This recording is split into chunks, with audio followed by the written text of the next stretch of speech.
Қазақтың қазысына әсіресе француздар құмартып отыр. Жылқы етін жейтін олар үшін бұған дейін бұл тағам таңсық болатын. Қазір қазыны бұл елде білмейтіндер кем-дегем. Ұлттық тағамдарымыз Париждің орталығында ашылған қазақ мейрамханасында кеңінен насихатталып жатыр. Нұрсұлу Қасым ары қарай. Торсық қалқан киіз үйдің түр-түрі. Париждің қақ ортасындағы қазақ мейрамханасының табалдырығын аттағаннан ақ елде жүргенде әсер аласың. Міне қабырғадағы сағат та Қазақстан уақытын көрсетіп тұр. Әдетте француздар бұл жерге түстен бастап жиналатын. Бірақ Марк таңғасында осында шуге келіпті. Мен осы маңдағы кеңседе жұмыс істеймін. Бір күні жаңадан ашылған мейрамханаға кіріп көрейінші деп түскі асқа осында келдім. Дәмі тіл үйретін бауырсақ, ет тамақ, палауды жеп 3 жылдан бері осы жердің тұрақты тұтынушысына айналдым. Бәрінен де қазыны қатты жақсы көрем. Талғампаз еуропалықтардың көңілінен шығу үшін Гаухар бір тынбайды. 5 жыл бұрын мейрамхана ашқанда аспазшысы болыпты. Қазір бәрін өзі пісіреді.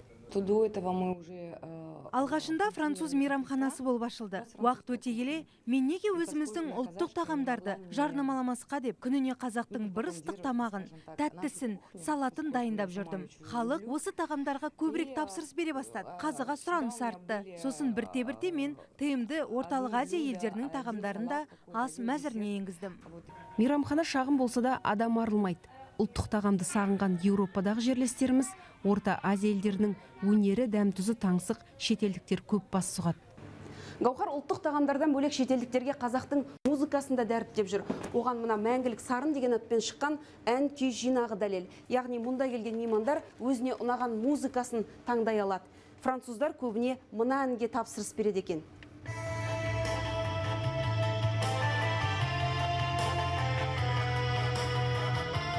Атамекен Ларанның да сүйікті әні. Гаухармен отасқан 8 жылда қазақтың салт дәстүр әдет ғұрпына әбден қанығыпты. Менің қаным қазақ болмаса да жаным қазақ. Қазақтар сияқты мен де ет, қазы жемесем көңілім көншімейді. Қазақтар ұлы халық қой. Әйтпесе, оннан осынша дәмді тағамдар жасауға болатынын білмеппін. Ларанның ендігі көздегені қайын жұртқа қыдырып барып қызмет жасау. Ұлы Рафаэльмен бірге бәйтерекке көтерілу. Ал Гаухардың арманы осы шағын ғимаратты кеңейтіп, Қазақстанның атын шығаратын Париждегі ең атақты мейрамханаға айналдыру. Нұрсұлу Қасым, Бауыржан Өмірбек, Қазақстан ұлттық телеарнасы, Париж.